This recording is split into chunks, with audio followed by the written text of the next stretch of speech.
Good evening. Welcome to another Whiskey Talks. It's been a while. I got my good friend Mark Lyon here. We're gonna have a conversation about something we were talking about the other day. I read one of the dumbest posts I'd ever read, so I sent it to Mark. I'm not gonna tell you who wrote it. If you read it, you're gonna know what we're talking about, and hopefully this is a thought-provoking conversation. So I'm just gonna talk to Mark about it a little bit here. So this guy's claiming horses know you're a person. And so when you try to communicate with the horse like you're a horse, that's not good. And he knows. And that you shouldn't try to do that. What do you think about that? Wait, first, how do horses communicate? What are we trying to replicate? Really, would be a good way to talk about it first. Yeah, some of their body language. I mean, their basic... Yeah. And then we are trying to communicate a lot of things that horses are not going to communicate. Yeah. You know, I mean, I don't know any horses that train another one to ride on them. Yeah. So, I mean, we use pressure and release mostly. Right. And that's a lot how horses say, go that way. The horse goes, they're like, good. Not going to keep chasing you when you listen. We do use treats every now and again, but it's not very often. And it's definitely not the basis of what we do. Right. So my first thought was when you sent that to me, it was like, so the alternative is to not act like a horse? Right. So then what do we do? What are we supposed to do? Yes. We should just act like a predator. We should act like a mountain lion. Because that would work so much better. Yeah. To not... we could just eat the horses. Yes. There we go. Yeah. Because it would be look, yes, you're not going to probably convince the horse that you are in fact a horse. You know, you're not going to walk like one. But so he criticizes Ray Hunt saying, they know when you know and they know when you don't, which that's a great saying. And you and I understand it because there's a lot of feel involved. And when you walk in that pen and you offer the horse a feel and a conversation, we talk about a conversation, they know that you're aware of them and how they do things and how they communicate. And when you walk in there and you have no idea and your timing is a second off, they know that too. That's the way I perceive it. How do you perceive they know when you know and they know when you don't? You know, when I read that, I thought, I could walk onto anybody's job. And if there's a person that doesn't know their job, it doesn't matter. There could be a nurse, and if that nurse doesn't know very much and has no idea how to put a blood pressure cuff on or whatever it is that they're doing, I can tell. Mm-hmm. I mean, I don't know very much about nursing, but I can know that person, they don't know what they're doing. So even though I'm not a nurse, I can still tell, or whatever it is that they're doing. Like anybody, they're fumbling around and they're late and they're early and they do a lot of standing and looking, don't they? Yeah, they're like, as soon as Janet gets here, we'll get started when Janet gets here. Yeah. And then Janet says, hey, this is the arm and this is the spot we put that. Yeah. And even when they're doing it, they're not quiet, confident. You know, when they go to start an IV or whatever, you can tell. Like, maybe I don't know how to start an IV, but if I go like this and the nurse is looking pretty apprehensive about doing it, I go, you haven't done very many of these before, have you? The one that just comes in there and wipes it and they're asking you where you're from. Yeah. They're talking about this and that, and all of a sudden it's in. And it's like, oh, they've done a few thousand of those. Yeah, and that quiet confidence, like I've told my interns about that. Like when I used to golf, I showed up at the golf course dressed like everyone else, didn't pick up a club, and someone would inevitably say, you're a golfer. And it's like, how do they know that?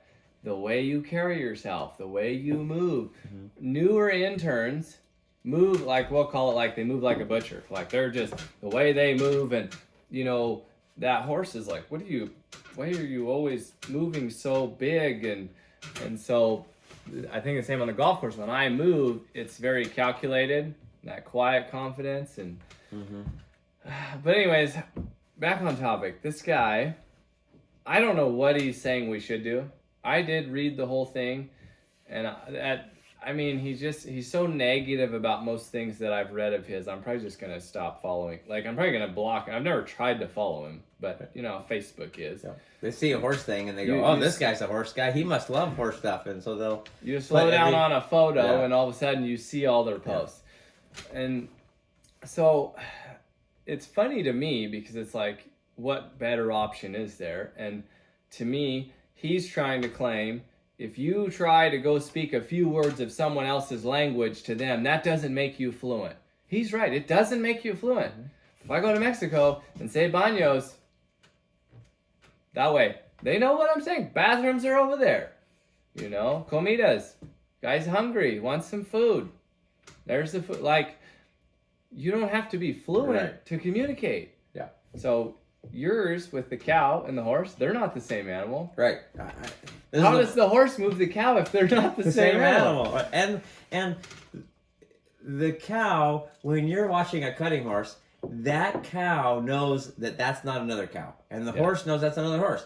But when that dance starts, it doesn't take very long for the cow to go, "You're faster, and you know what's going on, and I'm not getting around you, so I'm going to give up." And then they go to leave, and then you got the turnback riders got to go push them back and forth, because otherwise, the cow goes, "Nope, Yeah. no chance." Why do cutters always need fresh cows? The cow figures out, no point arguing with that horse. You're not going to win. Yeah, it's like, look, yes, you don't have to be the same animal, or even similar to be able to. What really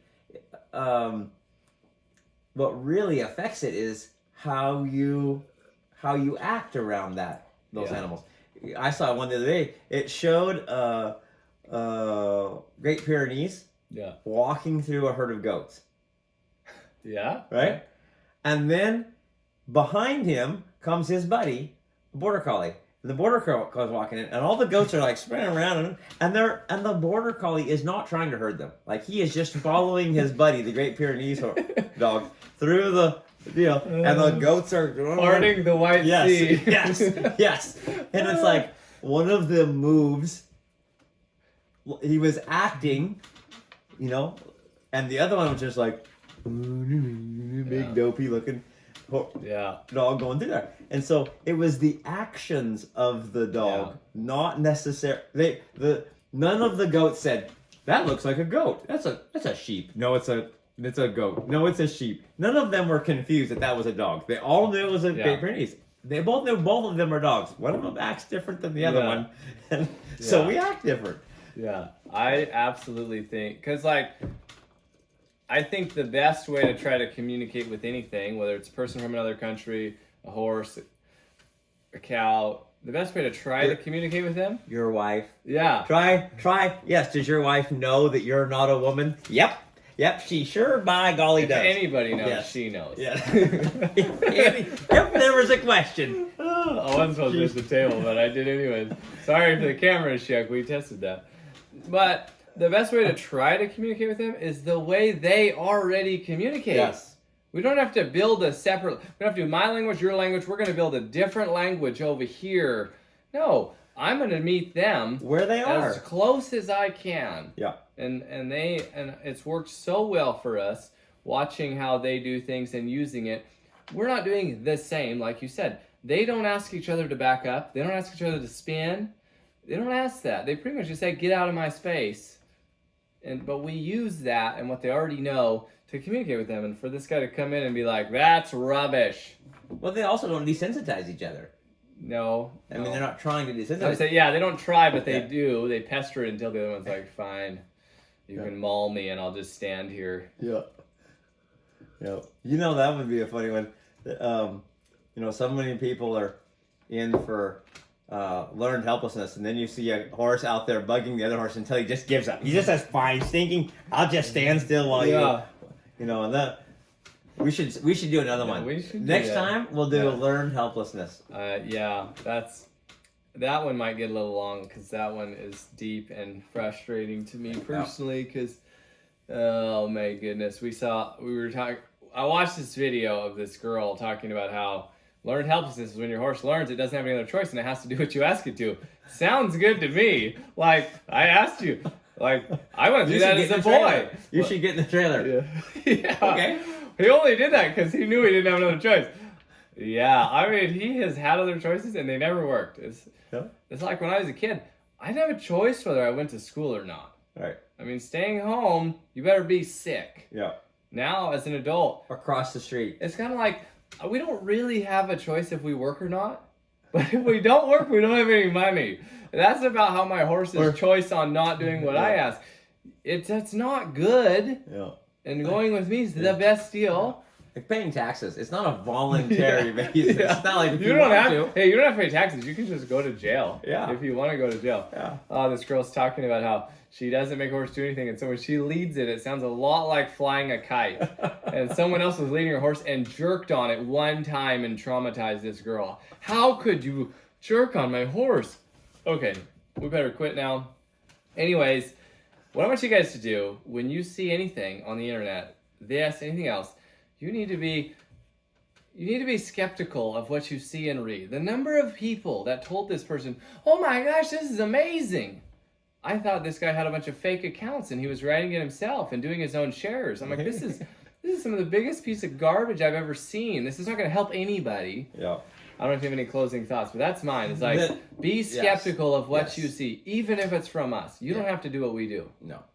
I would say be critical. Have critical thought, critical thinking skills. Like say, hey, does that really make sense of all the things we know about horses? Does that make sense? And like say, and put it in another analogy. Does that make sense when you're talking to your kid or talking to your wife or talking to somebody from another country? This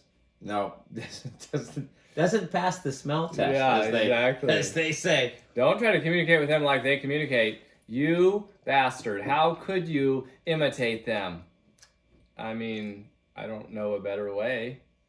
Yep. So, anyways, until there's a better way, we'll keep doing that. If you think of a better way, let us know. But it's been good. Whiskey Talking About Out. Gonna go make another. We'll see you guys next time.